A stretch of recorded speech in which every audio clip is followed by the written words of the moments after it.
রাজ্যের মুখ্যমন্ত্রী বা শিল্পমন্ত্রী যা দাবি করছেন যে শিল্প বিনিয়োগ ইত্যাদি ইত্যাদি ইত্যাদি হয়েছে, মুশকিল হচ্ছে সেগুলোকে আপনারা দেখতে পাচ্ছেন।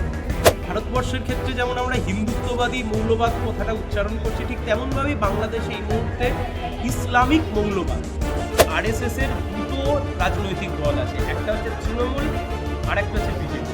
দুঃখের হলেও সত্যি রাজ্যের তৃণমূল কংগ্রেসের পুলিশ, মমতা ব্যানার্জির পুলিশও যা তদন্ত করেছে সেই তদন্তকে ঠিক বলে চালিয়ে দিয়েছে মোদির সিবিআই।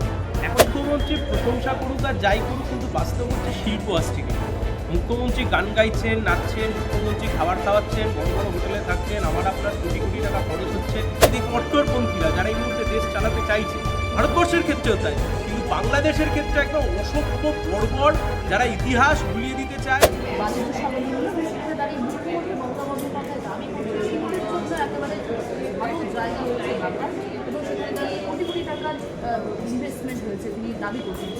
সেগুলো চোখে দেখা যাচ্ছে না, মুশকিল হচ্ছে এটাই।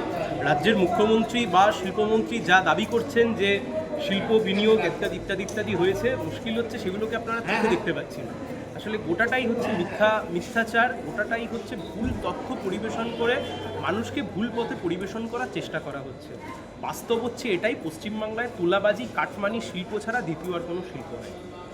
যেখানে আমরা দেখেছি মুখ্যমন্ত্রী বারে শিল্পপতিদের যারা রয়েছেন তাদের কিন্তু বারে কটাক্ষ করছেন, কিন্তু এখানে এসে দেখলাম মুকেশ আম্বানি থেকে শুরু করে মুখ্যমন্ত্রী প্রশংসায় পঞ্চমুখ। দেখুন, মুখ্যমন্ত্রী প্রশংসা করুক আর যাই করুক, কিন্তু বাস্তব হচ্ছে শিল্প আসছে কিনা।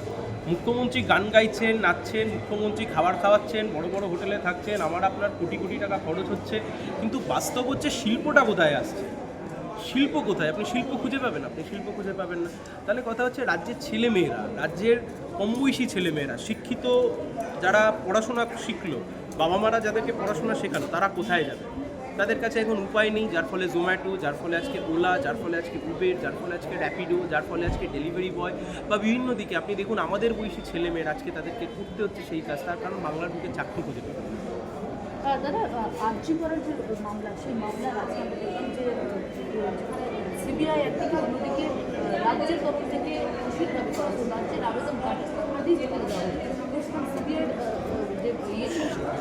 স্বাভাবিকভাবেই রাজ্যের সরকার ইচ্ছা করে উদ্দেশ্য প্রণোদিতভাবে আসল ঘটনা যাতে না সামনে আসে সেই জন্য এই তদন্তটা করেছিল।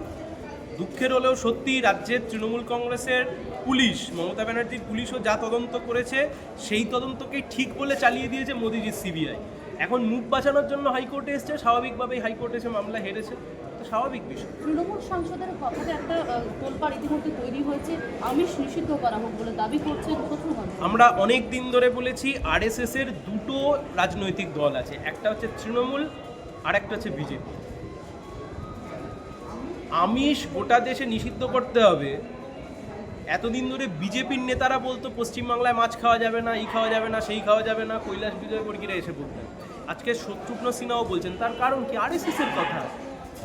আরএসএস তার কথাকে তৃণমূলের মুখ দিয়েও বলাচ্ছে, বিজেপির মুখ দিয়েও বলাচ্ছে, এটাই তো বিষয়। কিন্তু ভারতবর্ষের যে খাদ্যের অধিকার এবং খাদ্য বাছাই করবার যে স্বাধীনতা, ব্যক্তি স্বাধীনতা, এই ব্যক্তি স্বাধীনতাকে কেউ হরণ করতে পারে। শেষ প্রশ্ন করছি, শেখ হাসিনারা ইতিমধ্যে কিন্তু অবস্থান নিয়ে একটা জল্পনা তৈরি হয়েছে, কারণ ভারতে রয়েছে এবং সেখানে দাঁড়িয়ে গতকালই কিন্তু ধানমান্ডিতে মুজিবরের যে বাড়িতে আগুন লাগিয়ে দেওয়া, কারণ তো বুলডোজার চালানো হচ্ছে, বিষয়টা কী করে? কিছু অসভ্য বর্বররা এই মুহূর্তে বাংলাদেশের ওই অন্তর্বর্তী সরকার চালাচ্ছে, মৌলবাদীরা মাথা কুলিয়ে নাচছে, ইসলামিক এক্সট্রিমিস্ট ফোর্স। ভারতবর্ষের ক্ষেত্রে যেমন আমরা হিন্দুত্ববাদী মৌলবাদ কথাটা উচ্চারণ করছি, ঠিক তেমনভাবেই বাংলাদেশে এই মুহূর্তে ইসলামিক মৌলবাদ। ভারতবর্ষের হিন্দুত্ব মৌলবাদের ক্ষেত্রেও যেমন আমরা বলছি যে হিন্দুত্ব মৌলবাদ আর হিন্দু ধর্ম সমান নয়, ঠিক একইভাবে ইসলামিক মৌলবাদ আর ইসলামও কিন্তু সমান নয়। কিন্তু এই কট্টরপন্থীরা যারা এই মুহূর্তে দেশ চালাতে চাইছে, ভারতবর্ষের ক্ষেত্রেও তাই, কিন্তু বাংলাদেশের ক্ষেত্রে একদম অসভ্য বর্বর, যারা ইতিহাস ভুলিয়ে দিতে চায়। ইতিহাসে বঙ্গবন্ধু শেখ মুজিব 1971 সাল মুক্তিযোদ্ধা, পাকিস্তানের বিরুদ্ধে লড়াই, ভারতবর্ষ কিভাবে সেই মুহূর্তে সোভিয়েত ইউনিয়ন কিভাবে তাদের পাশে দাঁড়িয়েছিল, সব কিছুর লড়াইকে ভুলিয়ে দেওয়ার চেষ্টা হচ্ছে। অসভ্য বর্বরদের শক্তি এই মুহূর্তে রাজত্ব করছে বাংলাদেশে, অবসান হওয়া উচিত।